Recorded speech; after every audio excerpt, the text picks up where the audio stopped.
됐습니다. 사실 이 은혜가 우리가 모두 은혜를 받은 자들이잖아요. 근데 이제 은혜가 사실은 더 많은 은혜를 주신다. 뭐 이런 얘기도 있고 은혜 가운데 자라가라 이런 얘기도 있기 때문에 그럼 이제 은혜가 굉장히 어떻게 생각하면 추상적인 거죠. 예수님께서 은혜를 주심으로 말미암아 우리가 은혜를 가지고 예수님은 은혜로 대표되잖아요. 우리가 고린도후서 13장 14절 말씀과 같이 그 주 예수 그리스도의 은혜와 하나님의 사랑과 성령의 교통하심. 그래서 하나님은 사랑이라는 언어로 대표된다면 수식어가 붙는다면은 예수님은 은혜로 붙죠. 그래서 예수님이 은혜를 가져오셨고 우리는 정말 그 은혜를 받았는데 그 은혜를 실제화하는 것이 남아있는 것이고 어쩌면 우리가 가장 원하는 부분이기도 한 것 같아요. 그래서 많은 사람들이 말씀을 듣고 또 말씀을 외우기도 하고 뭐 말씀을 쓰기도 하고 그렇지만 결국 이 말씀의 실제가 되는 것, 그것이 우리에게 필요한 것이고 그것이 하나님이 원하시는 바고 말씀이 온 것은 반드시 우리의 삶을 다루시려고 주신 말씀이죠. 우리가 삶 가운데 자유함을 누리라고 주신 것입니다. 그래서 이제 은혜 그러면 우리가 믿음을 다 받았지만 믿음을 각자 발휘해서 뭔가를 차지하고 가나안 땅을 다 주셨지만 법적으로 주셨지만은 그것을 싸워서 들어가는 것이 그들에게 다 남아 있었듯이 우리도 주님의 은혜 가운데 많은 것을 받았지만 그 실제화하려면 거기에 다른 또 은혜가 은혜라는 것이 거기 이제 나타날 수 있는 거죠. 그래서 그 부분에 대해서 잠깐 우리가 나누도록 하겠습니다. 우리가 양육반 할 때 3과에서 은혜는 나의 것입니다 라고 하면서 우리가 고백하잖아요. 고백하는 그런 대목이 있고 은혜를 잠깐 다루긴 했었습니다. 그런데 좀 우리가 이 은혜에 대해서 성경이 말하고 있는 그 은혜를 우리가 보고 그다음에 어떻게 우리가 이 은혜를 좀 증가시킬 수 있는가 그런 부분에 대해서 같이 나누겠습니다. 가장 기본적인 거는 우리 바로 전 시간에 들으셨듯이 겸손한 것. 겸손하지 않으면 절대 은혜는 우리가 실제화할 수가 없습니다. 사실은 이 은혜를 우리가 말하자면 이 은혜는 굉장히 실제적인 겁니다. 그러니까 은혜는 받았는데 그 은혜가 삶에 나타나는 것은 굉장히 실제적인 거죠. 그래서 추상적인 언어인 것 같지만 실제입니다. 그래서 어떤 사람이 어제까지 못했는데 오늘 그걸 할 수 있어. 계속 실패했는데 오늘 할 수 있어. 그러면 그 분야의 은혜가 증가한 것이죠. 그래서 우리가 이제 은혜에 대해서 좀 잠시 나누도록 하겠습니다. 그리스도인의 삶은 우리가 보통 그리스도 안에서 새로운 피조물이 된 우리가 그리스도 안에서 주님과 동행하는 삶입니다. 동행한다는 게 딴 게 아니라 말씀과 성령의 개입으로 우리 삶이 교정돼 가는 거죠. 계속 교정되면서 하나님이 우리를 위해서 만드신 그 본래의 목적을 따라서 계속 교정되는 거예요. 우리가 조정되면서 그 길을 따라가게 되는 거죠. 그게 에베소 2장 10절 말씀입니다. 너희는 그분의 작품이라 그분의 선한 일을 위하여 창조되었느니라. 그 일은 전에 예비하셔서 우리가 그 뜻 가운데 걷게 되었다. 그래서 예수 믿는 순간부터 우리가 디바인 데스티니 안으로 딱 들어와서 이제 성령님과 동행하면서 그분이 늘 우리한테 말씀하세요. 그러니까 사실은 내가 가서 무엇을 들었냐가 중요한 것이 아니고 여러분이 오늘 오셔서 여기 함께 우리가 말씀을 나누면서 무엇을 들으셨냐가 중요한 것이 아니라 들을 때 내 안에 계신 성령님이 나에게 무엇을 비춰주셨는지 그게 바로 사실은 그것의 나타남의 은혜입니다. 그래서 우리가 이제 삶을 이제 얘기하면서 기독교 이렇게 얘기하면 우리 나름대로 경험한 기독교가 있고 또 우리 주변에서 보는 기독교가 있습니다. 그런데 중요한 것은 기독교라는 것은 그리스도 안에서 사는 삶이다. 그래서 뭐 교회 와서 뭐 하고 그것도 우리가 그리스도인으로서 하는 일 중의 일부지만 그게 기독교의 본질은 아니에요. 기독교의 본질은 그리스도 안에서 사는 삶입니다. 그러니까 삶이 달라져야 되는 거죠. 그래서 실제로 주님과 동행하는 삶이 너무 중요하고 이것은 정말 우리가 지속적으로 그냥 이 주님이 동행하는 삶 살아계신 그분이 지금 나를 인도하고 계시고 말씀으로 인도하고 또 그분이 그 성령의 음성으로 날 인도하고 계시는 그거를 안다면은 시간이 갈수록 우리에게 나타나는 은혜는 계속 증가될 수밖에 없습니다. 근데 그렇게 되려면은 겸손해야 된다는 거죠. 내 것을 고집하고 내 중심적이고 인간 중심적인 그런 생각을 하면은 그곳에는 주님의 은혜가 나타날 수가 없습니다. 그래서 우리가 겸손해서 늘 물러서고 어떤 일이 있을 때 자신을 물러서고 내가 어떤 상처를 받으면 그럼 이거 무엇 때문에 내가 이 상처를 받았는지 말씀으로 돌아가서 그쪽에 내가 이런 프라이드 문제가 있었구나. 그러면 그걸 내려놓고 또 우리가 다시 시작하고 하는 그런 것들을 통해서 이 은혜는 이제 은혜가 나타남이 증가하게 되어 있습니다. 그래서 은혜, 그럼 우리가 여기 공의 없이 얻은 하나님의 호의 이렇게 돼 있어요. 그래서 우리는 한 게 아닌데 예수께서 전부 값을 치르심으로 말미암아 우리에게 많은 은혜를 가져오셨습니다. 그래서 은혜가 기본적으로 우리가 하나님이 주신 모든 것은 사실 우리가 은혜로 받은 거잖아요. 은혜로 내가 하나님의 자녀가 되었고, 은혜로 구원을 받았고, 은혜로 치유받을 자리도 이미 우리에게 주어졌고, 은혜로 부욕해 됐고, 하나님의 은혜로 그리스도로 말미암아 은혜인데요. 여기 그 공의 없이 얻는 하나님의 호의, 이게 이제 은혜란 뜻이고, 또 조금 이렇게 은혜의 나타남을 얘기할 때 동전의 양면과 같은 거죠. 그러니까 말하자면 우리가 의를 받았는데 그 의를 받은 것만 갖고는 그 의가 나타나지가 않아요. 그래서 결국은 그 의의식을 가진 사람이 의의 행동이 나올 때 이게 비로소 온전해지는 겁니다. 의를 받았고 의로운 행동이 나오고. 그래서 하나님의 은혜를 받았고 그 은혜다운 삶이 되어지고, 이게 이제 돼야 되는 것입니다. 그래서 여기 이렇게 있죠. 예수님을 통해 왔다. 이 은혜라는 것은. 근데 어디서부터 왔냐면은 시작이 어디냐면 하나님의 무한한 사랑이다. 하나님의 무한한 사랑으로부터 나온 제한이 없어요. 이 은혜라는 것이. 그리고 계속 증가돼서 공급되는 그런 하나님의 그 능력을 갖다가 우리가 은혜라고 얘기합니다. 그래서 예수님을 통해서 나왔다는 것, 그리고 한 가지는 그 하나님의 무한한 사랑이 그 발로라는 것, 그리고 제한이 없다는 것. 그래서 이 하나님의 은혜는 제한이 없다는 것입니다. 내가 정말 이걸로 먹고 사는 문제만 해결하든지, 재정 분야로 말하자면, 아니면은 이거를 내가 좀 해서 미래까지 예비하든지, 아니면 좀 더 이거를 해서 다른 사람에게 나눠주든지, 아니면 넘치게 해서 하나님의 왕국에 전진하는데 정말 기여하든지, 이 은혜는, 나오는 은혜는 제한이 없는데, 문제는 이제 우리가 그걸 얼마만큼 통과시킬 수 있냐, 빈 통로가 돼서 통과시킬 수 있냐, 이런 이제 문제겠습니다. 그래서 계속 증가하는 공급이라고 그랬어요. 근데 특별히 누구한테 이오냐면 주님을 의지한 자에게. 내 힘으로, 프라이드가 있고 내 힘으로 사람 중심적인 그런 생각을 가지고 있는 사람에게는 제한돼서 나타날 수밖에 없습니다. 그래서 우리가 하나님 중심적인 생각, 그리고 겸손하게 물러서는 게 딴 게 아니죠. 하나님의 말씀이 그렇다면 그런 거고, 하나님 말씀이 아니라면 아닌 거고, 그렇게 우리가 말씀 가운데 지속적으로 우리가 물러서야 되는데, 그것들이, 그런 다룸들이 우리 삶 가운데서 지속적으로 일어날 때 우리는 더 많은 증가된 은혜 가운데 살 수 있겠습니다. 그 다음에 이렇게 얘기했어요. 어떤 사람에게 나타나는 하나님의 임재다. 그걸 우리가 은혜라고 한다 그랬습니다. 어떤 사람에게 임재가 나타나죠. 그러니까 어떻게 생각하면 이건 실제이기 때문에, 이 은혜라는 건 추상적인 언어가 아니기 때문에, 이건 실제이기 때문에, 이것은 은혜가 실제화된 사람하고 안 된 사람하고 현저히 차이가 있는 거죠. 우리 성도들도 이렇게 처음에 예수 믿고 와서 성령 받고도 담배가 안 끊어지는 사람들이 있다가 어느 날 새벽기도 끝나고 나서 그냥 가장 먼저 하는 일이 차에 돌아가자마자 담배부터 하나 무는 건데, 딱 무니까 역한 거죠. 그리고 자기 차 안에 딱 들어가는 순간에 벌써 냄새가 역하더래요. 그렇게 좋던 담배 냄새가. 그게 이제 하나님의 은혜가 여기서 한 것입니다. 그래서 이렇게 하나님의 은혜는 우리 삶 가운데 실제적으로 나타나는 능력입니다. 그냥 추상적인 게 아니에요. 하나님이 함께 하신다, 추상적인 그런 언어가 아니라 이거는 실제이기 때문에 그런 능력이 온 거죠. 오니까 어제까지 못하던 거 오늘 할 수 있는 것입니다. 그래서 보니까 어떤 사람에게 나타나는 하나님의 임재인데요. 그걸 또 영광이라고 표현하기도 하는데, 이렇게 되면은 다른 사람이 이 사람에게 끌리게 되어 있어요.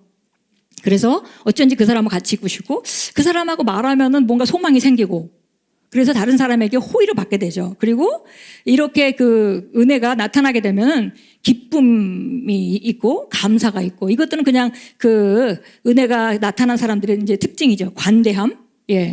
특별히 이제 이 관대함은 주고받는 것에 대한 관대함이라고 성경에서 데살로니가서에서 말하고 있습니다. 그래서 누구한테 후하게 줄 수 있는 거, 그것도 은혜죠. 많은 사람들이, 복음사학가들이 돈을 이제 큰 헌금을 해요. 그러면 많은 사람들이 나도 돈이 많으면 할 수 있을 거다, 그렇게 생각하지만 사실은 그렇지 않습니다. 돈이 많아지면은 사실 우리가 하나님 말씀 안에서 양보되지 않은 사람들이 돈이 많아지면은 욕심이 더 생기게 돼 있어요, 사실은. 근데 그런 분들이 큰 헌금을 할 수 있는 것은 은혜죠. 하나님의 은혜가 그들에게 있기 때문에 그렇게 할 수 있는 것입니다. 그래서 관대함이라든지, 아니면 이제 하나님의 은혜가 오면 우리가 이 은혜는 모든 사람에게 우리가 스타트 라인이 다 똑같잖아요. 다 주신 것이기 때문에 우리가 나름대로 그거를 실제화해서 자기 삶에 적용하는 일들이 남아있지만, 이 은사적인 은혜는 사실 우리가 사역적으로 부르심을 받은 자들에게 이것은 크게 노력 없이 자기가 교만하지 않고 비워지기만 하면 올 수 있는 그런 은혜도 있습니다. 그래서 은혜가 모든 사람에게 똑같이 오는 건 아니에요. 그러니까 똑같이 받았지만 그 후에 우리가 전진하면서 계속 전진을 해야 되는데 어떤 사람은 어쪽 분야의 은혜를 더 많이 경험하게 되고 또 어떤 사람은 자기 부르심에 따라서 다른 쪽의 은혜를 더 많이 경험할 수 있겠습니다. 그리고 이 은혜를 받게 되면 어떤 것에 대한 열정이 생기고 저는 이제 사역하면서 그런 거 종종 느껴요. 어떤 분이 그냥 우리 목사님하고 저희가 이제 이렇게 굉장히 많이 그 약점이 많은 사람들인데 그렇게 좋아하는 거예요. 근데 아니 우리를 좋아할 게 뭐가 있어서 우리를 이렇게 좋아하는 그렇게 너무 좋아하는 거예요. 그래서 제가 저 사람 좀 너무 그렇다 이렇게 생각을 이제 초반기엔 했었거든요. 근데 시간이 이렇게 지나면서 생각했어요. 저게 하나님 주신 은혜구나. 결국은 다윗과 요나단이 하나님 주신 은혜로 그들이 사실은 서로 친할 수 있는 상태가 아니었어요. 그러나 굉장히 서로를 사랑했죠. 그래서 이거는 한 번은 우리 이제 교회에서 집회를 했는데 어떤 목사님이 오셔서 이제 아주 오래전이에요. 근데 이제 기도를 해주기 시작했어요. 그래서 우리 장로님이 거기 서 계셨는데 우리 장로님인지도 몰라요. 그분은 이제 부흥 강사시니까 이제 그 장로님도 모르는데 이렇게 기도를 하시면서 이렇게 기도를 하시더니 이 말씀을 하신 분은 게리 카펜터 목사님이십니다. 근데 그분이 이렇게 기도를 하시더니 우리 장로님한테 당신은 다윗과 요나단 같이 목사님과 그렇게 니트돼 있다고 이렇게 엮여 있다고 이렇게 표현을 하시는 거죠. 근데 이분은 우리 장로님이신지도 몰라요. 근데 그게 하나님의 그러니까 사실은 저와 우리 장로님과 우리 또 권사님과의 그런 관계가 사실 우리가 막 서로 인간적으로 생기는 게 아니거든요. 그럼 교회에다 정말 큰 헌금을 하셔도 우리가 헌금해 주셔서 고맙다 그런 말도 한 번 안 드리고 왜냐면 그분이 하나님께 한 거니까 우리는 이제 이제 주로 그런 관계인데 서로 주 안에서 묶여졌어요. 그래서 그냥 평생을 같이 수십 년을 같이 있었거든요. 지금도 여전히 같이 이제 권사님들하고 통화하게 되면 우리는 진짜 우리가 무슨 뭔가 조금 사역 안에서 뭔가 좀 발전이 있었다면은 교회 안에서 정말 그분들의 헌신이 얼마나 그런 분들의 헌신이 없이는 정말 우리가 아무 일도 할 수 없었을 거다 이런 생각을 하고 또 그분은 내가 목사님을 만나서 내 인생에 정말 내 인생이 달라졌다. 그리고 정말 그건 하나님의 큰 축복이다. 이렇게 서로를 그렇게 여기거든요. 자주 연락하고 서로 친하게 하고 그런 것도 아니에요. 그렇지만 서로를 그렇게 귀하게 여기고 그런 것들이 하나님이 엮어주신 관계는 그게 결국은 하나님이 주신 은혜로 말미암아 기능하고 있기 때문에 그런 거죠. 그래서 이제 이런 하나님 주시는 그런 의욕이라든지 열정, 능력 이런 것도 전부 하나님이 주시는 것입니다. 그래서 제가 어떤 때는 어떤 사람이 우리가 너무 단점이 많은 사람인데 너무 좋아하고 그렇게 표현을 하면 좀 불편하고 저 사람이 왜 저러지 이렇게 예전에는 그랬었는데 지금은 저분을 하나님이 여기다 엮으셨구나 이 사역에 엮으셨구나 그러면 저분이 들어갈 자리가 어디지 이렇게 이제 보게 됐어요.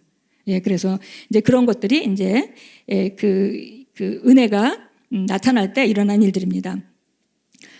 이런 은혜가 충만하신 분들은 우리가 은혜 안에 자라게 되면 다른 사람들이 그 사람을 좋아하게 돼 있어요. 좋아하게 돼 있는데 그렇다고 모든 사람이 그 사람을 좋아하는 건 아니에요. 물론. 그래서 싫어하는 사람도 있고 욕하는 사람도 있겠죠. 그러니까 우리가 예수님을 보면 알지. 예수님은 정말 은혜의 화신이시잖아요. 예수님은 은혜의 화신이신데 예수님 대부분의 사람들이 예수님을 좋아했어요. 그래서 죄인도 예수님께서 도망가질 않고 아마 율법교사들이나 이런 사람들 앞에서는 죄인들은 도망갔을 겁니다. 자기 몸을 숨기고 싶었겠죠. 그러나 예수님은 은혜가 충만하신 예수님께는 죄인들은 예수님 앞으로 나아갔죠. 이런 은혜들을 저도 여러 번 제가 이제 목격을 했습니다. 아프리카 가서 크라이스 엠버시 가가지고 이제 사역을 하다가 벼랑간에 이제 목사님이 이제 말씀을 전하시기 시작을 하시다가 벼랑간에 너희 중에 도적질하고 남의 걸 뺏고 그런 사람들 있는데 하나님이 이 시간에 은혜로 여러분을 함께 하시니까 지금 그걸 이제 돌아설 때다. 이제 그걸 멈출 때다. 이렇게 하면서 나오라고 그러면 사람들이 주르륵 나오는 거예요, 그냥. 다른 사람 눈치도 안 보고 그냥 주르륵 나오는 거예요. 이제 하나님의 은혜가 역사하는 거죠. 은혜가 역사하지 않고 다른 거 생각하면 내가 나가면 사람들이 나를 어떻게 보겠나 이렇게 한다면 못 나오는 거잖아요. 근데 그때의 성령님의 은혜가 임해서 그런 일들을 보고 그밖에 뭐 다른 거 다른 목사님은 또 어떤 다른 목사님은 그냥 공중에서 만약에 간음하고 뭐 이런 것들을 막 지적하고 나오라고 그래도 주르르 나오고. 그래서 처음에 이게 아프리카라서 그런가 이제 그렇게 생각을 했는데 그게 아니라 이 은혜가 역사할 때 그렇게 그때 나가서 그때 순복하게 되면 자기가 가지고 있는 문제를 해결하는 거죠. 예, 그래서 이제 이런 은혜들은 이렇게 은혜가 역사하면은 많은 사람들에게 이렇게 호의를 받게 되고 그다음에 다른 사람들이 좋아하게 된다. 물론 모든 사람이 좋아하는 건 아니다. 예수님도 바리새인들이나 이런 사람들은 굉장히 예수님을 싫어했습니다. 하나님의 말씀과 성령으로 말미암아 은혜가 실제화되는 것입니다. 우리 안에. 그러니까 받을 은혜는 이미 다 주어졌어요. 주어졌는데 실제화되는 것은 말씀과 성령의 역사로 말미암아 주는 거예요. 그걸 우리가 흔히 뭐 계시받는다 이렇게 표현을 하잖아요. 근데 말씀을 들어가서 우리가 막 묵상하고 고백하고 선포하고 막 이렇게 하다 결국은 그게 실제화가 되는 그 실제 상태, 그 파워, 그걸 우리가 은혜라고 하는 것입니다. 예, 그래서 이제 우리가 이 은혜를 받은 사람들은 표시가 나게 돼 있습니다. 마치 예수님이 니고데모에게 얘기했죠. 그 성령으로 난 사람은 바로 바람이 부는데 아무것도 보이지 않지만은 바람이 있다는 것을 나뭇가지가 흔들리는 거 보고 알 수 있지 않냐. 이렇게 어디서 왔다 어디로 가는지 모르지만 확실히 존재하는 걸 알지 않냐. 자, 은혜를 받은 사람이 그렇습니다. 예전에 우리 데이브 로블슨 목사님 정말 은혜의 사람이시거든요. 지금은 하늘나라 가고 안 계시지만 그분이 정말 은혜의 사람인데 그분이 그냥 뭐 저런 개인적으로 친한 사람은 아니었어요. 가서 뭐 우리를 그냥 아는 정도? 그리고 먼 데서 왔구나. 이렇게 반갑다. 뭐 이렇게 인사하고 이제 그렇게 하시는, 뭐 누구나 똑같이 대하시니까 그런 정도였는데 제가 그분을 이렇게 보면서 성령 충만하고 저렇게 자기가 물러서 있고 하나님으로 가득 차 있고 그럼 제가 이런 생각을 했어요. 제가 만약에 세상에 아무도 나를 해줄 수 없는 그런 죄를 내가 만약에 죄가 있다고 쳐요. 그래서 제가 다른 사람한테는 아무한테도 얘기를 할 수 없어. 그렇지만 내가 저분한테 가서 얘기할 수 있겠다. 예. 그게 이제 은혜가 충만한 사람의 모습입니다. 예. 우리가 여러 가지, 그만큼 그분의 그 인격이나 여러 가지 안에 그리스도를 닮은 모습이 있고 내가 이 사람한테 이거 얘기했다가 내가 또 뒤통수 맞는 게 아닌가 이런 생각할 필요가 전혀 없다는 거죠. 예. 그래서 기본적으로 이렇게 하나님의 은혜가 우리 안에 나타나게 되면 이런 여러 가지 일들이 일어납니다. 그러니까 결국 우리가 말씀을 고백하고 것도 결국은 그 은혜가 실제화되는 과정인 거죠. 예, 그래서 은혜가 실제화되게 되면 이제 은혜 받았다. 근데 우리가 보통 은혜 받았다 그러면 이제 말씀 들으면서 이렇게 감동받은 걸 은혜 받았다고 많이 말하잖아요. 근데 진짜로 은혜 받은 것은 그 감동을 받은 다음에 그 사람이 어떻게 변했는지를 봐야 되는 거죠. 예, 그래서 이 은혜를 받게 되면 변하게 됐어요. 어쨌든 은혜가 안에 실제적인 능력이기 때문에 오고 나면 뭔가 변하게 돼 있어요. 예, 우리가 사도행전 3장에 가면 핍박이 오고 그들이 막 기도를 하잖아요. 기도를 하는데 막 그 집터가 흔들리면서 그들이 은혜를 받았습니다. 은혜를 받았는데 그들에게 나타난 건 뭐예요? 담대한 거죠.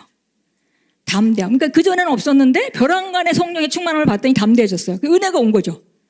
그래서 이 사람들이 나가서 담대하게 자기가 붙잡혀서 죽을지도 모르지만 그런 걸 두려워하지 않고 담대함이 생겨. 그러니까 뭔가 실제적으로 우리가 물리적인 영역에 영향을 미치는 뭔가가 지금 달라진 거잖아요. 그것이 이제 바로 그들이 받은 은혜였습니다. 그래서 은혜를 받고 나면 뭐가 달라진다는 거예요. 담대도 담대해지고 말이 달라지든지 태도가 달라지든지 행동 방식이나 사고 방식이 달라진다는 거예요. 그 분야에 모든 은혜가 한꺼번에 오는 건 아니기 때문에 모든 은혜를 한꺼번에 우리가 실제화할 수는 없지만 어쨌든 그 분야에 그 은혜가 오게 되면 그 분야는 달라진다는 것입니다. 예수님이 충만한 은혜의 실제시죠. 요한복음 1장 14절 같이 읽겠습니다. 그 말씀이 육신이 되어 우리 가운데 거하심으로 우리가 그의 영광을 보니 아버지 독생자의 영광으로 은혜와 진리가 충만하더라. 예, 그런데 그 은혜를 우리도 받았다고 얘기해요. 16절입니다. 우리 모두가 그의 충만한 데서 받았으니 은혜 위에 은혜니라. 예, 그래서 은혜와 진리가 충만한 예수님. 그러니까 은혜로 가득 차 있는 분이 예수님이셨어요. 그러니까 우리가 은혜로운 사람의 모습이 뭔가? 그러면 예수님의 모습이에요. 그래서 우리가 사실은 신앙생활하면서 약간 기독교가 이렇게 약간 영적인 거 이렇게 얘기하다 보니까 조금 삶과 굉장히 동떨어진 그런 영적인 거를 사람들이 오해하는 경우가 많이 있는 것 같습니다. 근데 그냥 기도 많이 하고 골방에 들어서 기도하고 뭐 밖에 나가서 그것도 안 하고 그냥 자기 나름대로 그냥 하나님으로 충만해서 살아가는 사람이 정말 좋은 그리스도인이라고 생각을 하지만 사실은 그것이 아니고 우리가 그리스도인이라면은 우리 삶의 현장에서 우리가 주님이 주시는 은혜의 능력으로 말미암아 우리가 삶이 달라지고 다른 사람에게 선한 영향력을 끼치고 뭔가를 선하게 바꾸고 하는 그런 미디에이터로 우리 이 땅에 있는 이 세상, 이 세상에 죄 많고 이렇게 문제 많은 이런 세상에서 뭔가 빛의 역할을 담당하는 그런 역할로 살아가는 것이 정확한 그 아름다운 그리스도인의 모습이지, 들어가서 기도하고 뭐 험한 거는 보지도 않으려고 그러고 이렇게 밖에 나가서 그런 거는 경험도 안 하려고 하는 것이 그 선한 그리스도인이 아니죠. 그래서 우리가 이제 여기 보니까 예수님을 보면은 아주 은혜의 화신이 뭔지를 알 수 있는 거죠. 예, 그분이 정상적으로 삶을 사셨고, 예, 그렇지만 이분이 가는 곳에는 모든 문제를 해결하셨고, 예, 이분은 모든 걸 다스리셨고, 폭풍도 다스리시고, 예, 무엇이든지 다 다스리셨죠. 예, 그렇게 다스리시고, 그 다음에 죄인들이 예수님 앞에 와서 무릎을 꿇고, 병든 사람이 아파서 그 고통당하다가 와서 치료받고, 이게 은혜의 모습이에요. 그래서 은혜와 진리가 충만하더라 그랬는데 그 은혜를 우리 모두가 그의 충만한 데서 받았다 그랬어요. 그래서 은혜 위에 은혜로라. 그래서 영어로는 grace upon grace 이런 식으로 되어 있습니다. 그러니까 은혜 위에 은혜가 이렇게 쌓이는 것 같이 굉장히 풍성한 은혜를 말합니다. 그래서 우리가 아주 풍성한 은혜를 받았습니다.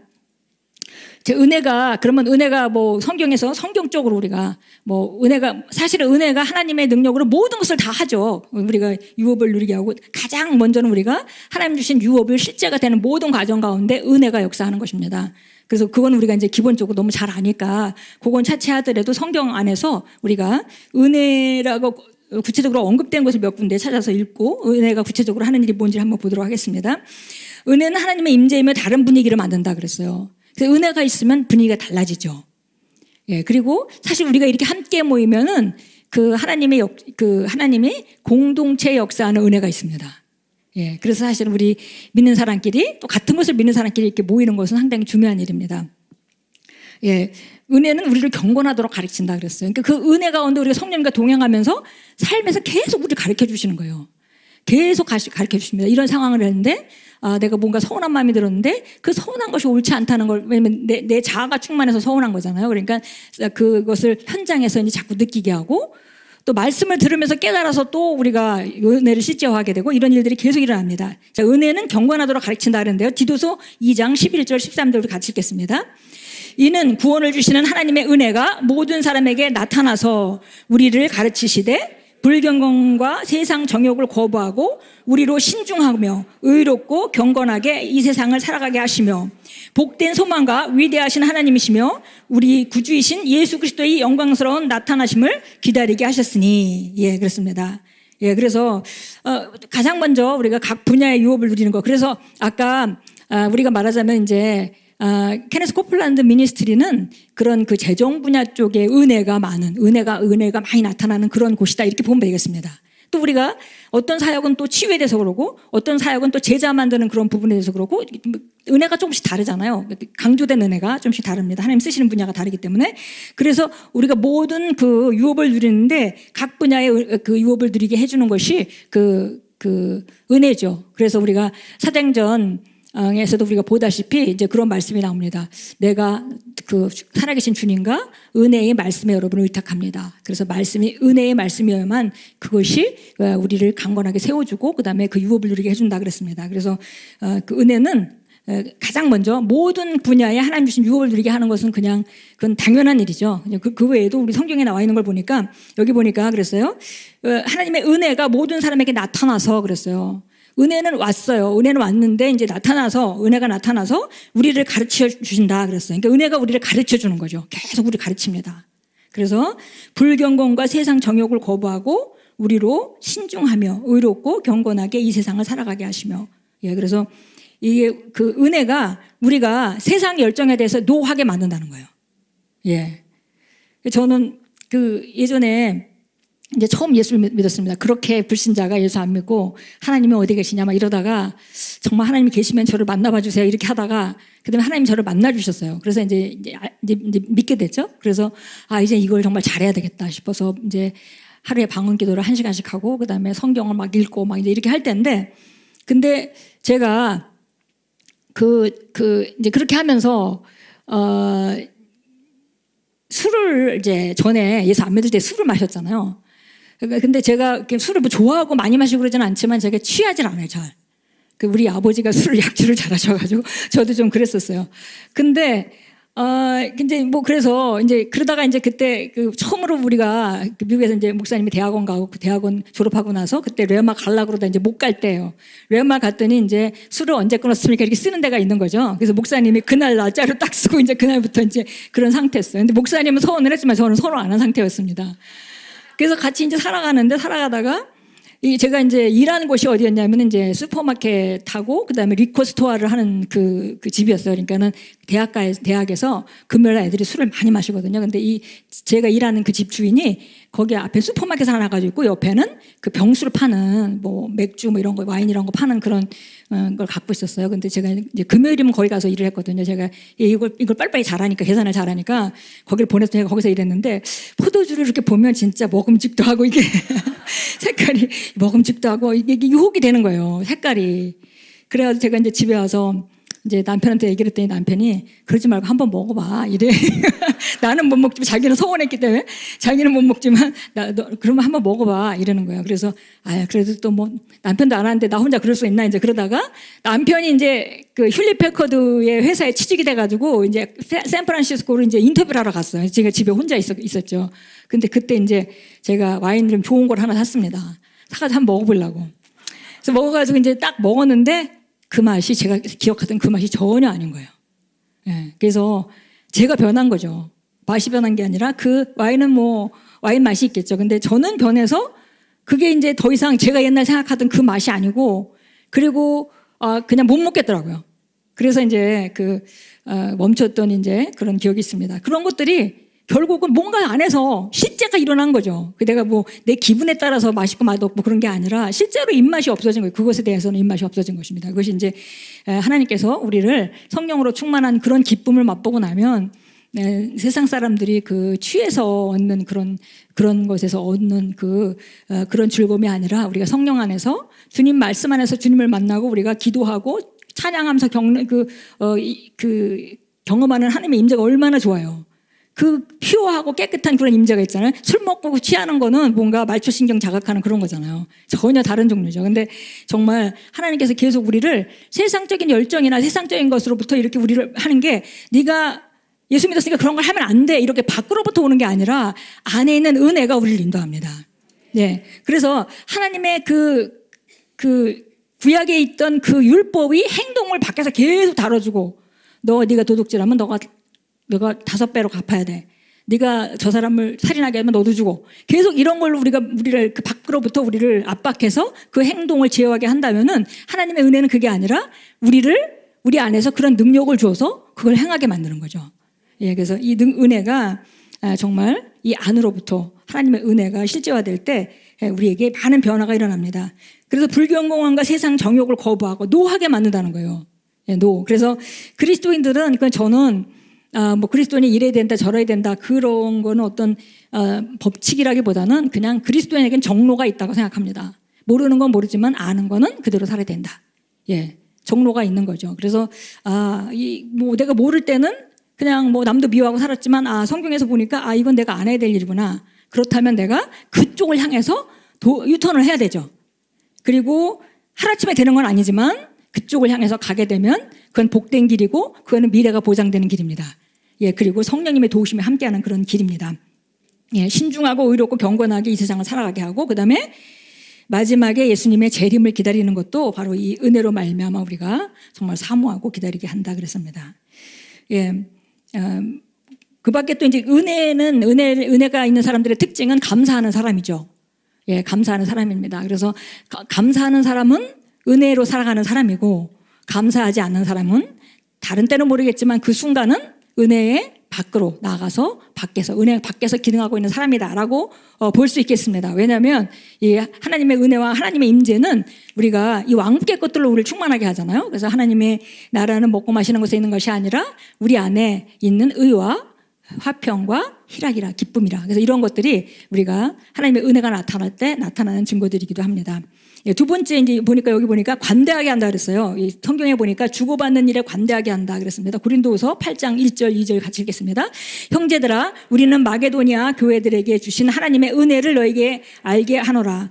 큰 환난의 시련 가운데도 그들이 기쁨이 넘치고 그들의 심한 궁핍에도 풍부한 영보를 넘치게 하였느니라. 예, 그렇게 여기 그 마게도니아 교회들에게 주신 하나님의 은혜는 그들에게 힘들고 어려운 가운데도 기쁨이 넘치고 심한 궁핍 중에도 풍부한 연보를 드리게 했다 그랬어요. 그 하나님의 지속적인 은혜가 공급되고 있기 때문에 드릴 수 있다면 받는 것은 시간 문제죠, 사실은. 네, 그래서 여기 이렇게 관대하게 주고받는 일에 참여할 수 있게 하는 것이 바로 은혜다. 성경이 이렇게 말하고 있고요. 고린도서 9장 8절 아까 읽으셨는데 같이 읽겠습니다. 하나님께서는 너희에게 모든 은혜를 넘치게 하실 수 있나니 모든 것을 언제나 너희가 필요한 대로 가질 수 있게 하심으로 모든 선한 일에 넘치게 하려는 것이라. 예, 그랬어요. 그래서 이 은혜가 충만하면 관대하게 되는데 여기 하나님은 뭐냐면 모든 은혜를 넘치게 하실 수 있다. 그래서 우리가 오늘 첫 시간에 들었던 것 같이 그 한계가 없잖아요. 한계는 우리가 정하는 거지 하나님이 그 은혜의 한계를 정하는 건 아닙니다. 그래서 여기서도 얘기했죠. 계속 강조하시는 거예요. 모든 은혜를 넘치게 하실 수 있어. 모든 것에 대해서 언제든지 너희가 필요한 대로 가질 수 있게 하심으로 말미암아 끝은 뭐예요? 선한 일에 넘치게 하려는 것이라. 그래서 이 은혜는 뭐 우리가 이 은혜를 받아가지고 내 것을 뭔가 하려는 거기에 목적이 있지 않습니다. 이것이 이제 예수님이 누가복음 6장 38절에서 그랬잖아요. 주라 그래야만 너희에게 안겨주리니 사람들이 흐르고 누르고 흔들어 넘치도록 하여 내 품에 안겨주리라 이렇게 했습니다. 그래서 이것이 이런 일들이 이게 하나님의 모든 그 축복이 오는 통로를 여는 그런 일들인데 이것이 우리가 은혜가 충만할 때 할 수 있는 일입니다. 예, 또 이제 은혜는 죄를 이기게 한다 그랬어요. 우리가 로마서 6장을 보면 계속 이제 너희를 자기 자신에 대해서는 죽은 자로 여기고 그 다음에 하나님을 향하여서는 그리스도 예수 안에서 산 자로 여길지어다 이렇게 얘기하면서 네 죽을 몸을 이런 죄에다가 그렇게 내어주지 말고 그 다음에 하나님께 내어드려라 이런 얘기를 하면서 이제 하는 얘기입니다. 그래서 로마서 6장 14절입니다. 죄가 너희를 주관하지 못하리니 이는 너희가 율법 아래 있지 아니하고 은혜 아래 있기 때문이라. 예, 그래서 우리가 은혜 가운데 기능하면 우리가 죄가 우리를 주관하지 못하도록 할 수 있는 것이 바로 은혜가 해주는 일입니다. 이제 은혜는 모든 상황을 이기고 다스리고 인도한다 그랬어요. 그래서 로마서 5장 17절 말씀 우리가 잘 아는 말씀입니다. 한 사람의 범죄로 말미암아 사망이 그 한 사람으로 말미암아 왕노로 타였다면 더욱더 의와 은혜 풍성한 은혜와 의의 선물을 넘치도록 받은 너희가 한 분 그리스도 예수로 말미암아 생명 안에서 왕노를 할 것이다 그랬죠. 예, 그래서 여기 이 사람이 지금 그 왕노로 타는 건 무엇에 달려 있냐면 풍성한 하나님의 은혜가 나타남으로 말미암아 왕노로 타게 된다 이렇게 얘기했습니다. 우리가 이제 양육반 3과에서 은혜는 나의 것입니다라고 말할 때 우리가 다 다루는 그런 부분들입니다. 이 은혜는 승진시키는 영적인 능력이다 그랬습니다. 왜냐하면 우리가 이 은혜가 점점점 내가 이런 은혜를 받고 저런 은혜를 받고 저런 은혜를 받고 또 그 위에 은혜 위에 은혜를 받고 이렇게 한다는 얘기는 뭐냐면 내 능력이 증가한다는 얘기죠. 내 능력이 증가하면 내가 삶을 다스리게 됩니다. 그러니까 우리가 그렇게 내 능력이 증가해서 삶을 다스리는 것은 어느 날 갑자기 그 능력이 없어지는 것이 아니기 때문에 사람들은 올라갔다가 어느 날 떨어지지만 이 은혜로 말미암아 기능하는 사람들은 올라가는 일만 있어요. 그래서 우리가 고백할 때 나는 앞으로만 가고 위로만 갑니다라고 말할 수 있는 것은 이 은혜가 우리 삶에 계속 증가되고 있다는 것을 전제하에 얘기하는 것이죠. 예, 그래서 우리가 이제 앞으로만 가고 위로만 간다 이렇게 하는 것이 잠언서 4장 18절 말씀입니다. 같이 읽겠습니다. 그러나 의의 길은 빛나는 빛 같아 점점 더 빛나 완전한 날에 이르거니와. 예, 그러니까 아침에 일어나서 해가 점점점 밝아서 정오에 가장 밝은 날이 되는 것 같이 이거는 계속 우리는 의인의 삶은 그렇다 이렇게 얘기를 했습니다.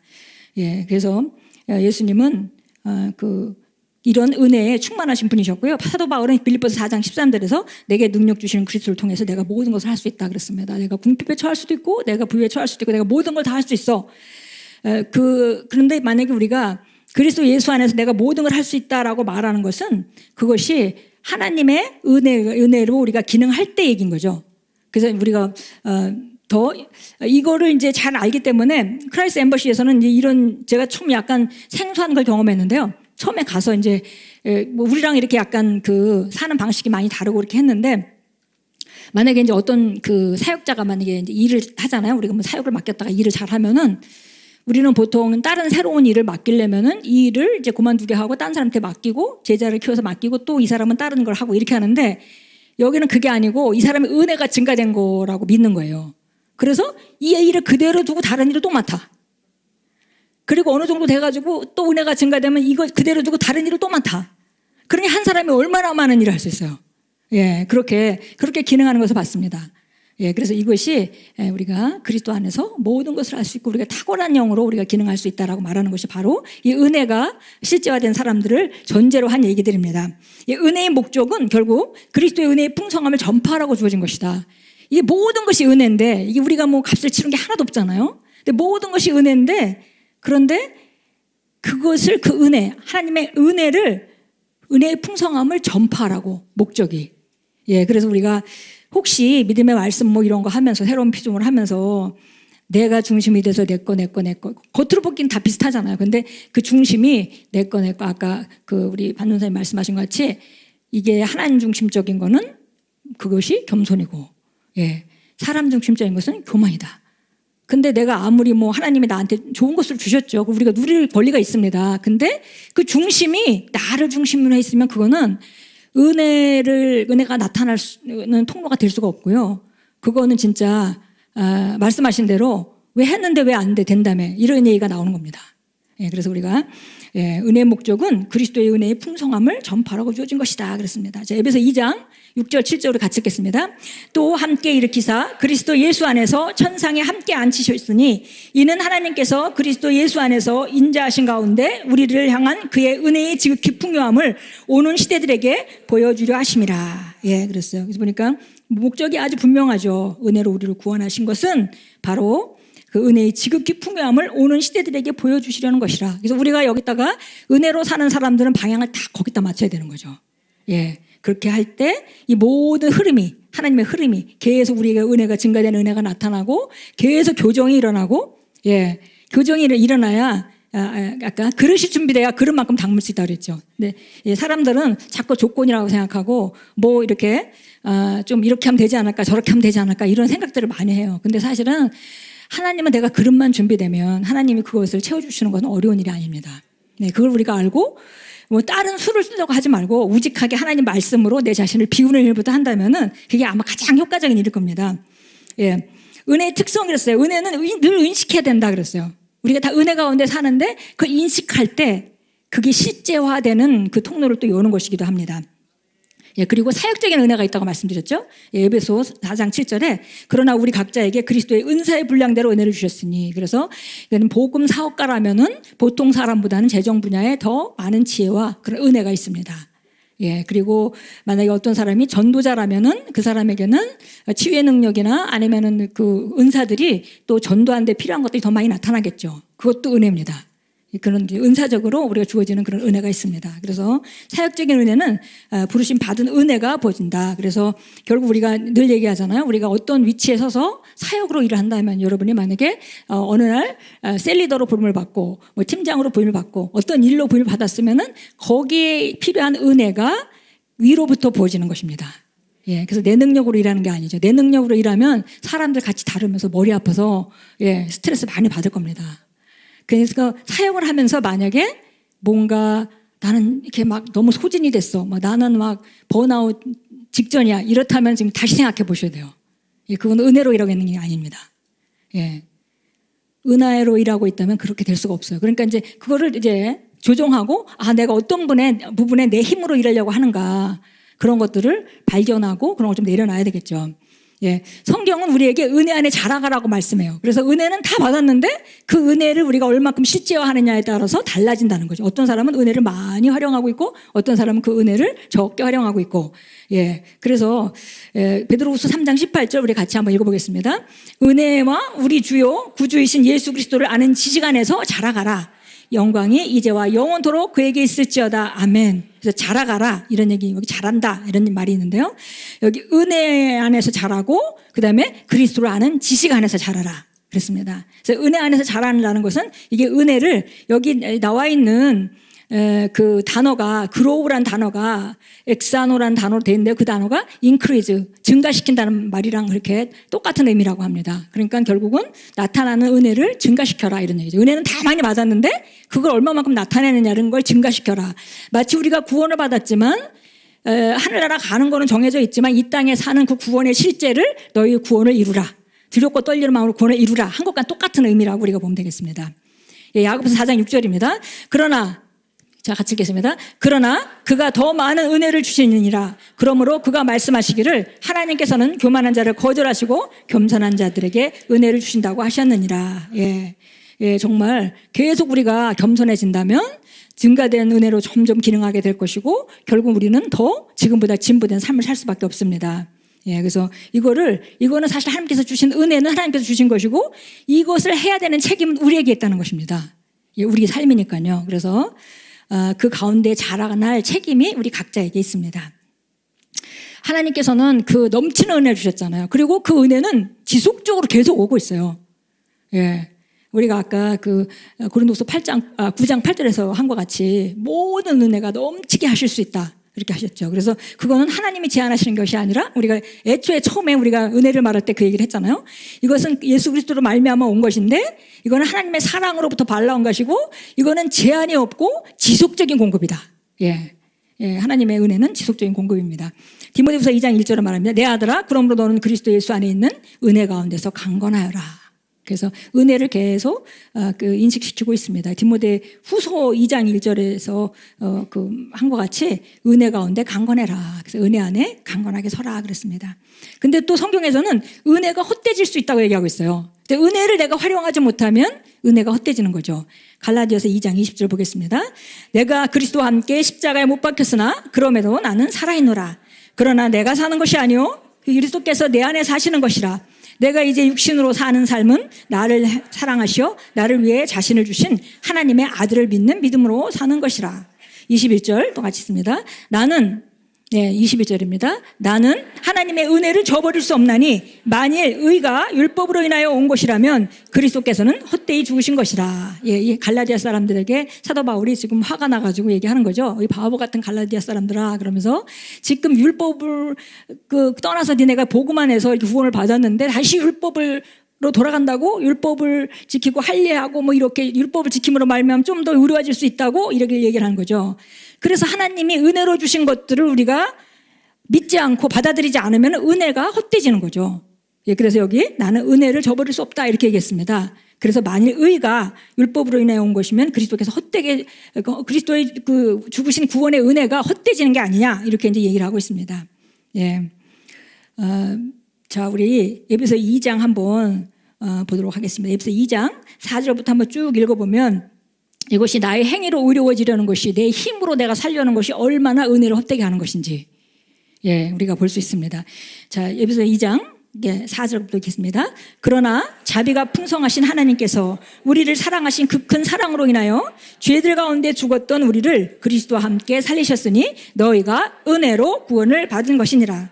또한 함께 일으키사 그리스도 예수 안에서 천상에 함께 앉히셨으니 이는 하나님께서 그리스도 예수 안에서 인자하신 가운데 우리를 향한 그의 은혜의 지극히 풍요함을 오는 시대들에게 보여주려 하심이라. 너희가 믿음으로 말미암아 은혜로 구원을 받았으니 이것은 너희에게서 난 것이 아니요 하나님의 선물이라. 그랬어요. 나의 행위로 의로워지려고 하는 것이 바로 은혜를 헛되게 받게 하는 것이고 나의 힘으로 살아가려고 하는 것이 바로 은혜를 헛되이 받는 것입니다. 그러니까 내가 만약에 새로운 피조물로 내가 어떤 자인지 알고 내가 그렇게 기능하려고 다가간다면 그건 바르게 가는 거죠. 그런데 만약에 우리가 율법적으로 살아서 내가 뭔가 하나님께 뭔가를 더해가지고 내가 축복받는 자리로 간다고 믿는다면 그건 은혜를 헛되이 하는 일입니다. 예, 그래서 내가 나중심적인 그런 모든 그 생각들과 행위들은 그것은 은혜를 헛되게 하는 것입니다. 왜냐하면 이것이 우리가 선택할 수 있는 거죠. 각 분야의 은혜를 우리가 선택할 수 있습니다. 내가 저버리거나 내 방식을 고집하고 내 식대로 고집하거나 아니면 내가 받아들이고 그것을 받아들이거나 둘 중에 하나입니다. 예, 하나님이 우리가 여기 보니까 얘기했잖아요. 이것은 믿음으로 말미암아 은혜로 네가 구원을 받았지 않냐. 시작이 너는 믿음으로 말미암아 은혜로 구원을 받았어. 그리고 이건 하나님의 선물이야. 그러니까 아무도 자기 자신의 행위를 내세우지 못하게 이미 돼 있지 않니? 이렇게 얘기를 합니다. 그러면서 이제 우리가 잘 좋아하는 제가 정말 좋아하는 에베소 2장 10절 말씀이 연이어서 나오는 것입니다. 자, 행위도 9절 10절 읽겠습니다. 행위에서 난 것이 아니니 아무도 자랑하지 못하게 하려 하심이라. 우리는 그분의 작품이니 그리스도 예수 안에서 선한 일들을 위하여 창조되었느니라. 이 일들은 하나님께서 미리 정하시어 우리로 그것들 가운데서 행하게 하려 하신 것이라. 예. 그래서 우리가 이렇게 은혜로 구원을 받아서 그리고 우리에게 은혜를 지속적으로 공급하면서 우리가 오는 시대들에게 그분의 은혜의 풍요함을 전하게 그렇게 되어 있고 우리가 믿음으로 말미암아 은혜를 선물로 받았다면 그러면 지금 사는 삶은 여기 2장 10절에요. 하나님께서 너를 창조하셨고 그리고 너를 위해서 선한 일을 준비하셨고 그 길 가운데 너는 걷게 돼 있어. 이게 우리의 모든 힘을 빼는 얘기잖아요, 사실. 그 큰 그림이.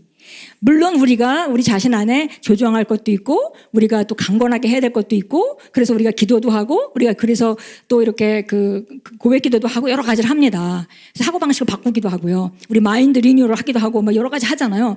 그렇게 하는데 전제는 뭐냐면 지금 하나님이 이 모든 것을 은혜 가운데 우리로 구원을 받으셨고 구원을 주셨고 우리는 그 구원을 믿음으로 받았고 이제 그 은혜 가운데 우리가 살아가고 있고 지금 내가 최고의 삶을 산 데까지 인도받고 있다라는 그림을 그린다면 우리가 지금 살아가는 게 당장 눈앞에 있는 걸 보면서 이거 어떡하나 내 인생은 어떻게 될 것인가 생각할 이유가 하나도 없다는 것입니다. 예. 이게 지금 우리가 2장 10절을 좋아하는데 2장 10절이 그런 맥락에서 나온 얘기예요. 그러니까는 이 힘쓰고 애쓰고 막 동동거리면 내가 스트레스 받으면서 살 이유는 사실 없는 거죠. 그래서 우리가 늘 얘기하잖아요. 하나님이 나에게 나를 주인공으로 쓰신 내 드라마에 내가 주인공이고 그리고 그분이 시나리오의 여대로 나는 지금 살아가고 있다. 예. 그렇게 만약에 생각한다면은 그분을 온전하게 믿는 상태가 될 것이고요. 예. 온전하게 믿는다면 그분은 그분의 일을 하시겠죠. 우리한테 제한받지 않고. 아까 반전사님 말씀하신 것 같이 그냥 get out of the way 이렇게 그냥 너는 그냥 네 할 일은 그냥 거기서 비켜주는 거야라고 하셨다는 것 같이 우리가 그 하나님의 모든 계획을 갖고 우리 인생에 있는 계획을 안다면은 그 계획 안에서 우리가 막 거기서 애쓰고 동동거리고 오히려 방해하고 있는 거라는 거죠. 그러니까 너는 물러서라. 내가 할게. 그래서 내가 그 일을 할게. 내가 일을 할게. 그래서 우리가 10절의 말씀을 그렇게 우리가 읽을 수 있겠습니다. 고린도전서 15장 10절은 사도 바울이 그래서 열심을 내고 누구보다도 열심을 냈잖아요. 그리고 누구보다도 정말 많은 일을 했죠. 근데 이것이 모두 다 은혜로 된 거야. 이렇게 얘기하고 있습니다. 15장, 고린도전서 15장 10절 같이 읽겠습니다. 그러나 하나님의 은혜로 지금의 내가 되었고 또 내게 주신 그분의 은혜가 헛되지 아니하여 그들 모두보다 내가 더 많이 수고하였으나 그것은 내가 아니요 나와 함께 하신 하나님의 은혜로다. 지금 나 된 것은 하나님의 은혜로 지금 내가 이 위치에 있다. 이렇게 얘기를 하면서 그분의 은혜가 헛되지 않아서 정말 그분의 은혜가 내 삶 가운데 나타날 수 있도록 내가 나를 내어드렸다 이런 얘기죠. 그래서 내가 막 더 열심히 다른 사람한테 일한 것 같지만 이건 내가 막 애쓰고 한 것이 아니라 그것조차도 하나님이 주신 은혜로 말미암아 그렇게 할 수 있었다. 그러니까 열정도 주신다고 그랬죠. 하나님의 은혜가. 열정과 열심과 이런 것도 준다고 했습니다. 그래서 사도 바울도 그런 고백을 하고 있습니다. 자, 우리가 이제 뭐 다 은혜는 모두 다 원하는 바인데 그럼 어떻게 은혜 안에서 자라가는가? 답은 그거죠. 정말 자신을 겸손하게 함으로 하나님 말씀에 물러섬으로 하나님이 말씀하는 바에 물러섬으로. 근데 이게 말로는 간단한데요. 이게 이제 삶 가운데서 우리가 생각하고 말하고 행동하는 모든 것 가운데 이게 이제 개입을 하셔야 되는 거잖아요. 그러니까 우리가 지속적으로 그 일을 해야 합니다. 그래서 이것은 자신을 겸손하게 하고 하나님 말씀 안에서 물러서는 것. 그러니까 여지까지 만약에 우리가 나중심적으로 사는 삶이라서 늘 프라이드가 있었다면은 그 프라이드가 나타날 때마다 계속 우리 자신을 그 옛날의 나를 십자가에 못 박고 내려놓고 다시 하나님의 말씀으로 교정하고 하는 일로 우리가 이렇게 계속 우리를 겸손하게 할 수 있습니다. 그리고 프라이드는 지속적으로 제거해야 돼요. 그래서 데이브 로브슨 목사님이 성령의 삶, 능력의 삶에서 그렇게 표현했잖아요. 그냥 어떤 사람이 미국에는 특히 싸구려 모텔에 들어가면은 바퀴가 드글드글 하잖아요. 이제 밖에 이제 껌껌한데 바퀴들이 막 나와서 일하다가 들어가서 불을 탁 키면 난리가 나, 도망가려고, 그죠? 막 도망가는. 그래서 마치 성령님과 우리가 같이 동행하고 그분 방언으로 기도하면서 그분과 같이 시간을 보낼 때 우리 안에 그런 펄징이 일어난다는 거예요. 이게 잘못된 게 없어질 그 바퀴벌레 죽이는 일이 일어난다는 거죠. 그래서 우리 안에 그 많은 그 육신적인 거 뭐 이런 것들, 그런 것들을 이제 죽이는 그 하나하나 골라내는 작업이 이제 주님과 동행하면서 말씀을 듣면서 일어나고 기도하면서 일어나고 일어나는데 그 중에 가장 큰 마귀가 자기를 사랑하는 프라이드. 가장 그 바퀴 중에 대장이 바로 자기에 관한 것, 자기에 관한 것. 두 번째가 돈을 사랑함 이랬습니다. 그래서 그 프라이드를 제거하고 자기중심적인 걸 지속적으로 내려놔야 됩니다. 하루아침에 되는 건 아니에요. 은혜 안에서 자라는 것은 시간이 걸리는 여정입니다. 그래서 우리가 상황이 있을 때마다 우리가 성령님의 도움을 받고 또 말씀을 비춰가면서 우리 자신을 계속 만들어가는 것입니다. 은혜를 이미 받았고 또 증가되는 은혜가 오고 있다는 것을 인식함으로 시작한다 그랬어요. 이제 이 하나님의 은혜는 부족함이 없다. 이것에 대해서 우리가 아주 철저해야 되겠습니다. 이거는 우리가 결정하는 거지 어느 분야의 은혜든 우리가 결정하는 거지 그냥 정말 내가 주님 앞에 서가지고 나는 너한테 이런 계획을 가지고 있었는데 네가 하고 온 건 이거구나 이렇게 할 때 정말 우리가 낙담하면 안 되겠어요. 그죠? 가서 주님이 우리에게 주신 정말 많은 계획이 있었는데 우리가 다 제안하고 이건 이래서 안 되고 저건 저래서 안 되고 이렇게 제안하고 주님 앞에 가서 내놓은 것은 정말 초라한 작품이라면 그러면 뭐 그 후에는 어쩔 수는 없는 거잖아요. 그런데 우리가 주님의 최고의 계획으로 가려는 그런 열정이 열정을 우리가 불러일으켜야 되겠습니다. 은혜가 함께하고 있음을 선언하는 것이 매우 중요합니다. 그래서 이 은혜는 지속적으로 만약에 여러분이 어떤 환경에 어려움을 통과하고 있다면 그 은혜는 그거보다 더 큰 은혜가 있습니다. 그러니까 뭐 그 신앙생활 잘하시는 그 목사님들이나 이런 분들이 계속 하는 말씀들이 그거잖아요. 어떤 일을 겪든지 나는 그 결을 겪으면 둘 중에 하나다. 이기거나 아니면 나는 좋은 것을 얻고 나온다. 둘 중에 하나. 둘 다 이기는 거죠, 사실은. 조금 내줬어도 내 안에 더 놀라운 변화가 있어. 은혜가 증가됐다면 그건 승리입니다. 그래서 우리의 주님과 동행하는 여정은 그런 여정이에요. 그래서 이런 일을 겪으면서, 그러니까 사람들이 약간 우리가 신앙생활 하면서 종교적인 신앙생활 했을 때 하나님이 복 주신다. 이렇게 하나님이 주시는 그 하나님의 손에다가 많이 의지하고 살았기 때문에.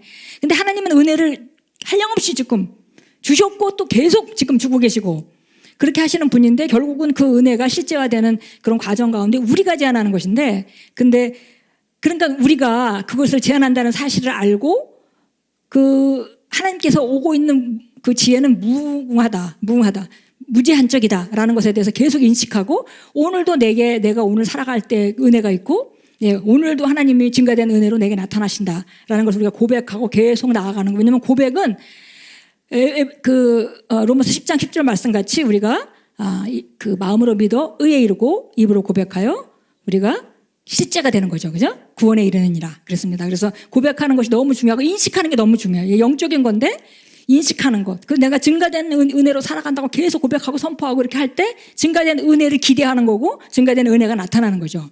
그래서 이 증가된 은혜는 우리가 하나님의 말씀에 이렇게 계시가 일어날 때 아까 우리 반전사님이 얘기하셨잖아요. 그런 상황 가운데 뭐 이 상황하고는 전혀 아닌데 그런 모임 안에서 어떤 그런 모습이 올 때 그냥 계시가 일어나니까 하루아침에 그거에 대한 능력이 생겨요. 그쪽 방향을 확 다룰 수 있는 능력이 생겼잖아요. 그래서 이 계시가 증가될 때 이 하나님의 은혜가 우리가 그 나타나면 증가되게 되어 있습니다. 그래서 삶의 현장에서 은혜가 증가됩니다. 더 많이. 무슨 뭐 겪는 일 가운데 더 많이 증가된다는 거예요. 우리가 마치 은혜가 증가된다 그러면 우리가 막 골방에서 기도할 때 더 증가된다고 우리가 생각할 수 있겠지만 물론 기도하면서도 하나님 깨닫게 하시고 다 하는 일이 있죠. 그렇지만 사실은 삶의 현장 매일매일 만나는 그 일에서 우리가 은혜를 증가시킬 수 없으면 상당히 제한적인 그 은혜를 받을 수밖에 없습니다. 그러니까 내가 뭔가 오늘 넘어지고 내가 부려야 되지 않을 혈기를 부렸다. 그 현장이 바로 은혜를 증가시킬 현장입니다. 예. 예. 그래서 누군가에게 우리가 상처를 받았을 때, 그러면 상처받으면 사실 상처받는다는 것 자체가 완전히 자기가 물러선 사람에게는 상처를 받을 수가 없어요. 근데 자기 사실은 프라이드 때문에, 아까 반문사님도 언급하셨지만 프라이드 때문에 그 상처를 받는 거거든요. 그러니까 지금 내가 이런 문제가 있구나. 여기를 하나님의 말씀으로 딱 대처해야 되겠다라고 다시는 똑같은 일이 벌어질 때 상처받지 않는 자리까지 우리가 가야 되는 거죠. 그러면 은혜가 증가된 겁니다. 그 은혜가 능력의 증가죠. 이제 그쪽은 문제가 없어. 제가 종종 제가 영적으로 좀 어릴 때 경험했던 간증이기 때문에 제가 이제 가끔 이제 나누는데요. 정말 너무 이런 일들이 그때 이제 일어났습니다. 그러니까 저희가 이제 한국에 와가지고 이제 큰 교회에서 부목사 교육 목사로 한 1년 가까이 있었습니다. 그러다가 하나님이 이 교회를 떠나라 그래서 이제 가기로 했는데, 이제 담임 목사님이 계시고 그다음에 부목사님이 우리보다 나이가 더 어리신 분이 계셨고, 그다음에 이제 목사님이 이제 교육 목사고 이런 상태가 있었어요. 그래서 우리가 이제 하나님 떠나라고 하니까 떠나야 되겠다. 그래서 그 이제 부목사님하고 가까이 잘 지냈는데, 그 부목사님이 젊으신 목사님이신데 그 목사님하고 얘기를 하다가 우리가 아니 하나님이 지금 교회를 떠나라고 그래서 지금 교회를 떠나려고 준비를 하고 있는데, 대전에 어떤 교회에서 부목사로 오라고 해서 지금 그 길로 걸로 가려고 합니다. 이렇게 얘기를 하니까 그분이 그 말을 듣고는 자기식으로 해석을 하시는 거예요. 자기식으로 어떻게 해석하냐면, 우리가 가려는 그 대전 교회가 그 담임 목사님이 여자분이셨는데 굉장히 그 연세가 좀 많으신 분이었어요. 그러니까 너가 거기 부목사를 갔다가 거기 담임 목사 하려고 그러는 거야. 뭐 이런 식의 생각으로 혼자, 전혀 아닌데, 내가 그게 아니라고, 그건 아니고요. 그냥 일단은 떠나라고 하나님 말씀하시는데 지금 길이 거기 열렸으니까 그 길을 우리가 볼 수밖에 없죠. 이렇게 얘기를 했는데 마치 이제 느낌이 그건 네 말이고 속으로는 그렇지 않잖아. 이런 이제 이 반응이 오는 거예요. 근데 그게 너무 마음이 안 좋은 거예요. 근데 제 생각에 같이 이제 둘 다 사역자고 서로 그런 입장에서 이게 말이 안 통하나 이런 생각이 들고, 근데 그게 상처가 좀 되더라고요. 다른 게 아니라 사람이 이렇게 말이 안 통하고 이렇게 곡해를 할까 이런 생각이 있는데, 이제 밤에 이제 기도를 하러 간 거죠. 그래서 이제 밤에 이제 이제 철에 기도 가서 이제 하나님께 정말 주님 앞에 얘기합니다. 주님, 근데 왜 이렇게 말이 안 통할까요? 이러면서 아니 뭐 성도들 뭐 그럴 수 있는데, 이제 같은 사역자들이고 또 주님의 음성을 듣고 또 헌신한 사람들이잖아요. 그러니까 서로 동의를 얻고 좀 이렇게 하고 싶었는데 그게 안 되니까. 그래서 제가 참 하나님 말이 잘 안 통하네요.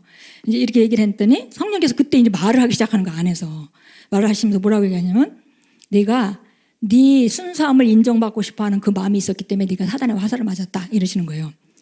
내가 그 소리 딱 듣고서 이렇게 보니까 그게 맞는 것 같아요.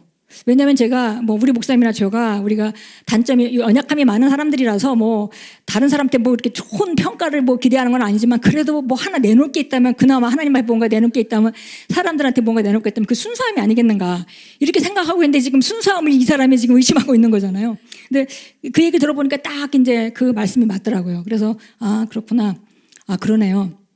그런데 또 이제 질문하시는 거예요. 예수님이 어떻게 그 많은 사람이 자기를 그렇게 따르다가 그 다음에 이제 십자가의 길로 가실 때 다른 사람이 다 떠났는데도 그 길을 그렇게 성령님이 말씀하시는 거죠. 그렇게 갈 수 있는지 아니하고 물어보시는 거예요. 생각을 안 해봤어요. 제가 한 번도. 그래서 생각을 하려고 어떻게 그렇게 하실 수 있었을까? 이렇게 생각을 하는데 성령께서 하나님 말씀을 딱 떠오르게 하시더라고요. 그래서 요한복음 4장에 있는 그 말씀을 떠오르게 하시면서 예수님이 사마리아 여인을 만나고 그다음에 이제 나중에 이제 제자들에게 나는 너희가 모르는 양식이 있다 이렇게 얘기하시잖아요. 그래서 제자들은 누가 또 다른 먹을 걸 갖다 드렸나 이렇게 얘기했는데, 예수님이 뒤에 얘기하시죠. 내 양식은 내 아버지 뜻을 이루고 끝까지 이루는 것이다. 그 말씀이 이렇게 생각나게 성령님이 하시더라고요. 그래서 그렇구나. 예수님은 누가 인정을 해주든 말든 그 하나님께서 시킨 일을 하고 끝까지 마치는 것, 그것이 예수님의 목표이셨구나. 그래서 어떤 경우에도 사람들이 다 떠나고 오해하고 누명을 씌고 해도 그 길을 갈 수 있었구나 라는 생각이 이제 딱 들었어요. 그러고 나서 그러면서 이제 하시는 말씀이, 너도 하나님이 너한테 시킨 일을 그렇게 하고 하는 것을 목적으로 삼고 끝까지 하는 것을 목적으로 삼게 되면 다시 네가 이런 공격을 받지 않을 것이다 이렇게 이제 말씀하셨어요, 성령님이. 그래서 제가 그러네요. 그래서 거기서 딱 선택을 했거든요. 정말 감동이 돼서 제가 눈물을 흘리면서 선택을 하고 나서 저는 그 부분에 완전히 해방됐습니다. 그래서 누가 뭐 인정을 하든 인정 안 하든 혹은 뭐 제 자신이 봐도 제 자신이 뭐 이게 좀 뭐가 되는 것 같든 안 되는 것 같든 그것에 대해서 전혀 제가 조금도 공격을 안 받아요. 왜냐면 저는 제가 하나님이 시킨 일이라고 그 순간에 믿는 걸 열심히 하고 나머지는 하나님께 그 결과를 내실 걸 믿기 때문에 제가 보고 죽지 못해도 제가 죽은 다음에라도 그 일은 이루어질 거라고 믿기 때문에 저는 그것에 대해서는 흔들림이 없게 됐습니다. 그게 뭐예요? 결국은 그런 어려움 가운데 그런 상처를 통해서 주님과 교회하면서 성령님의 조명을 받아서 제가 제거할 부분을 제거했죠. 그러니까 그 부분에 하나님의 은혜가 온 거예요. 그래서 이제 그 후에 너무 사람들이 날 뭐라고 사람들한테 시험 들 일이 없어요. 누가 뭐라고 하든 누가 어떻게 평가하든 전혀 그런 상태가 됐습니다. 이렇게 하나하나 우리 안에 삶 가운데 현장에서 그러니까 뭔가 불편하고 뭔가 조금 뭐 안 좋고 뭔가 염려되고 그러면 그쪽에 하나님의 은혜를 확장할 기회입니다. 예, 그러니까 주님과 대면하고 하나님의 말씀을 비춰보고 지금 내 상황들을 비춰보고 하면서 우리가 하나님의 말씀을 다시 우리가 대체하고 그걸 선택한다면 실제화된 하나님의 은혜가 그곳에 역사하기 시작을 합니다. 예, 그래서 누군가에게 그 상처를 받았거나 이럴 때 마귀 탓하거나 혹은 그 사람의 탓을 할 것이 아니고 내가 내 프라이드가 내 안에 있구나. 그래서 이거는 하나님의 어떤 말씀으로 내가 이걸 제어해야 될지, 예, 그리고 양보해야 될지. 하나님의 말씀에 양보하는 것이 겸손이죠. 그래서 그렇게 훈련을 하면 되겠습니다. 용서하기로 선택하고 실행할 때 정말 하나님의 은혜가 강력하게 나타나는 때입니다. 예. 그래서 죽어도 용서 못해 이런 그 사람들이 있잖아요. 근데 죽어도 용서 못할 일은 없습니다. 예. 그래서 우리가 고백하잖아요. 나는 이 세상에서 용서하지 못할 사람은 없습니다. 나는 사랑하지 못할 사람도 없습니다. 우리가 고백을 하는 것입니다. 왜냐하면 그런 상황이 왔을 때 지금 계속 그 은혜를 묵상하고 우리가 인식하다가 그 상황이 왔을 때 그걸 활성화해서 팍 쓰려고. 그래서 우리가 그런 고백을 하는 거죠. 예, 그래서 누굴 용서한다든지 이럴 때 우리가 아가페 사랑이 확장돼서 더 큰 은혜로 사랑의 은혜가 더 나타날 때입니다. 긍휼을 훈련하는 거 굉장히 중요하죠. 그래서 만약에 사람마다 굉장히 정이 많은 사람도 있고 그렇지 않은 사람도 있고 그렇지만 우리가 누구나 다 할 것 없이 이게 예수님의 긍휼, 예수님이 긍휼의 사람이 그 mercy 하나님의 그 긍휼이 많으신 분인데 그분의 그분을 닮아가고 그분을 우리가 그대로 우리가 알고 그대로 가려고 사모하는 그것을 우리가 긍휼을 우리가 훈련하는 일인데요. 힘들고 어려운 사람을 긍휼히 여기고 지가 그랬으니까 그렇지 뭐 이게 아니라 정말 저 사람이 힘들겠구나. 나가 저런 상황이 돼도 정말 참 힘들겠다 이런 생각이 들고 우리가 만약에 도울 게 있다면 도와야 되겠죠. 그게 이제 뭔가 우리가 꼭 물질로만 아니라 물질로 도울 수 있으면 도와도 좋고 또 도와서 만약에 물질로 돕는데 만약에 뭔가 저 사람이 이 물질을 받기에 합당하지 않은 것 같아 내 생각에 혹시 이런 물질을 주면은 또 저 사람이 훈련이 잘 안 될지도 몰라 뭐 이런 생각을 하지 말고 혹은 이게 나한테 어떻게 돌아올지 그런 생각하지 말고 그냥 긍휼을 훈련하고 그냥 주님의 마음. 그러니까 주님의 마음은 항상 이렇게 삶을 다루고 만나고 사람을 만나고 이렇게 할 때 하나님의 관점, 하나님은 어떻게 바라보고 계실까? 이 일을 그게 이제 겸손한 사람이에요. 하나님은 이 일을 어떻게 바라보고 계실까? 근데 내가 똑같은 눈으로 봐야 되는 거죠.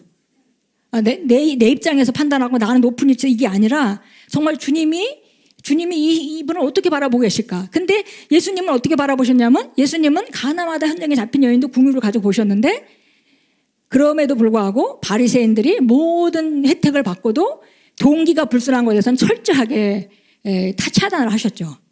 예, 그게 이제 예수님이 긍휼하신 모습입니다. 그래서 우리가 그런 긍휼을 삶에서 계속 훈련하는 것 이것이 바로 우리 삶에서 은혜를 증가시키는 방법입니다. 예, 누가복음 6장 36절을 같이 읽겠습니다.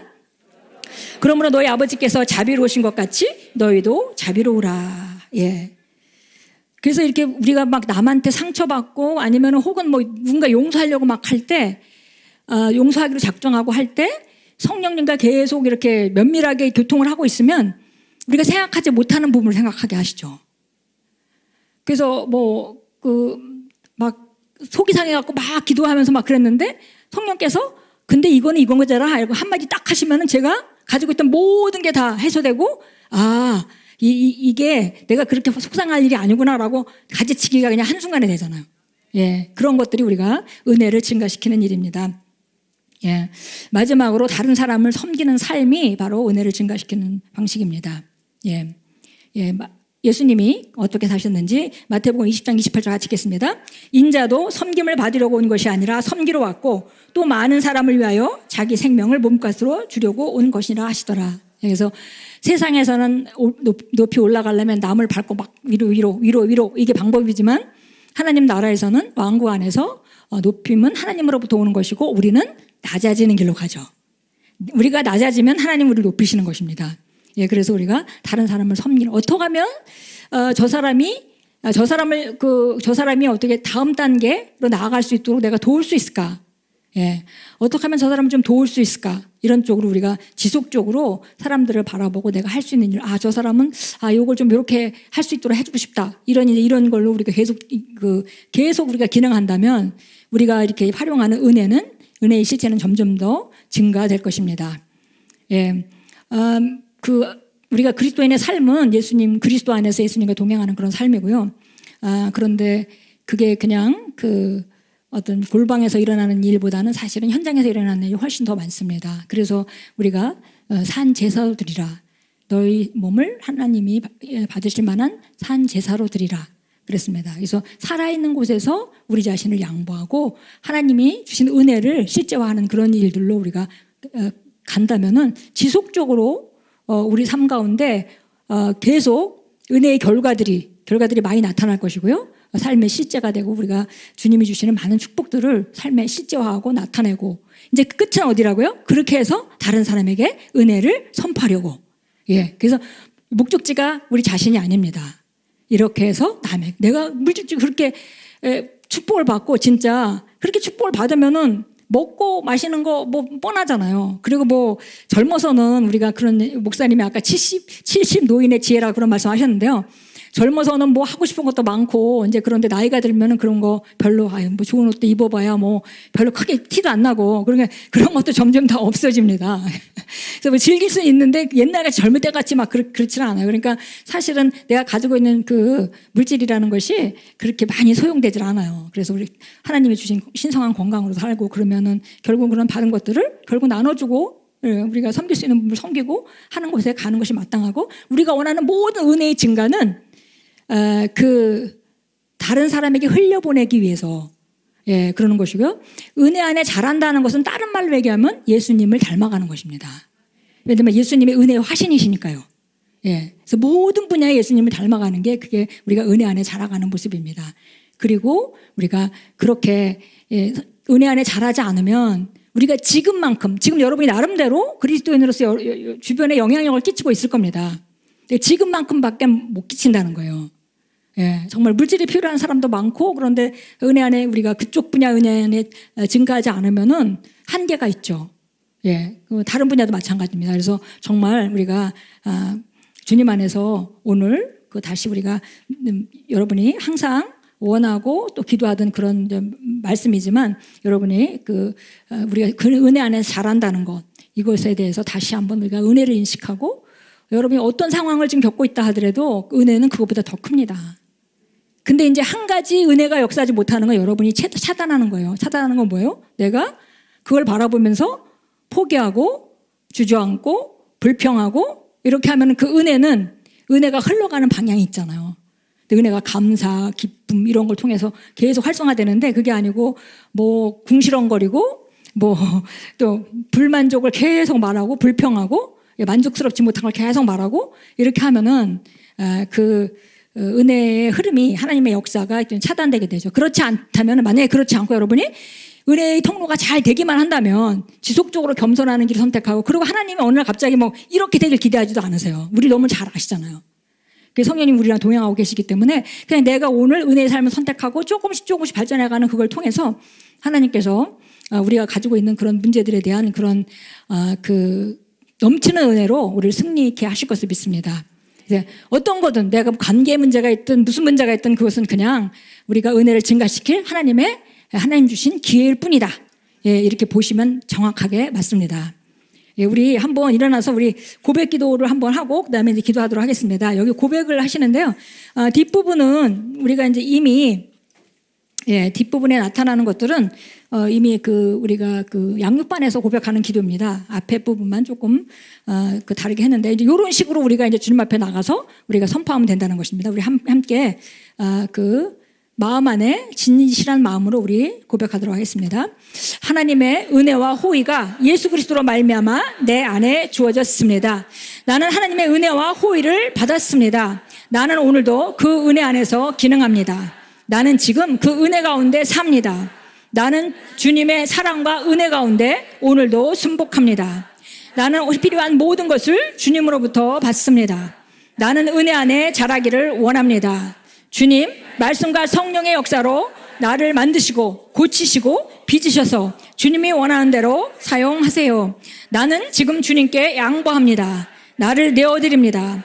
의심과 두려움 없이 나의 거룩한 두 손을 들고 은혜 안에 자라고 예수 그리스도를 아는 지식 안에 자랄 것을 믿음으로 선포합니다. 내게는 내 영으로부터 흘러나오는 은혜가 있으므로 나의 삶에는 언제나 은혜로부터 나오는 아름다움과 호의와 매력과 품위가 있습니다. 이 은혜 때문에 나는 언제나 사람들의 호의를 받습니다. 나는 윗사람의 호의를 받고 동료와 친구들의 호의를 받으며 아랫사람의 호의를 받습니다. 그 은혜는 하나님의 능력입니다. 그 은혜는 모든 상황을 이기게 합니다. 그 하나님의 능력이 내 안에 역사하고 있습니다. 나는 내게 역사하는 그리스도 안에서 모든 것을 할 수 있습니다. 하나님은 나의 능력이십니다. 나는 인간의 능력만을 사용한 것이 아닙니다. 나는 초자연적인 능력을 가지고 있습니다. 나는 모든 것을 할 수 있습니다. 내 마음은 기름 부음을 받았습니다. 내 영도 기름 부음을 받았습니다. 나는 탁월합니다. 요셉은 탁월한 영을 받았습니다. 다니엘도 탁월한 영을 받았습니다. 나도 탁월한 영을 받았습니다. 내게 불가능한 것은 없습니다. 하나님의 능력이 내 안에 역사합니다. 나를 향하여 제조된 어떠한 병기도 효과적이지 못합니다. 왜냐하면 내 안에 계신 이가 세상에 있는 자보다 크기 때문입니다. 내 안에 계신 그리스도가 나의 능력이십니다. 아멘, 아멘. 우리 찬양 하나 하고 기도하실 때 정말 새롭게 우리가 은혜는 우리한테 익숙한 언어기도 하지만 정말 새롭게 그 은혜를 내가 인식하고 제한 없는 은혜, 하나님의 사랑으로부터 끝없이 뿜어져 나오는 그 제한 없는 그 은혜를 인식하고 또 새롭게 우리가 은혜로 재무장되기로 우리가 결단하고 기도하겠습니다.